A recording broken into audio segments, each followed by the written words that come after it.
আরে এখন আবার কে আসলো? স্যার আপনার রুম পরিষ্কার করতে আসছি। আচ্ছা ঠিক আছে, যাও পরিষ্কার করো। আরে অনেক খিদা লাগছে, এখনো খাবার নিয়ে আসলো না কেন? যাই তো গিয়ে একবার ফোন করি। আরে আমার ফোন তো এখানেই রাখছিলাম।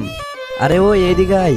আমার ফোন এইখানে রাখছিলাম, কোথায় গেছে? ভাই আমি তো আপনার ফোন দেখি নাই তো, আমার ফোন কোথায় গেল? এইদিকে আয়, তোকে চেক করবো। ভাই আমি তো আপনার ফোন নেই নাই, আপনি চেক করতেছেন কেন? রুমে তো শুধু তুই না। আবার কে আসলো? তুই এখানেই দাঁড়া, আমি আসতেছি। কে আপনি? ভাই আমার বাচ্চা আসছে আপনার রুম পরিষ্কার করতে, যদি কাজ হয় তাহলে ওকে পাঠিয়ে দিন। আচ্ছা তাহলে তুই ওই চোরের বাপ, ভিতরে আয়। ভাইয়া কি বলছেন আপনি?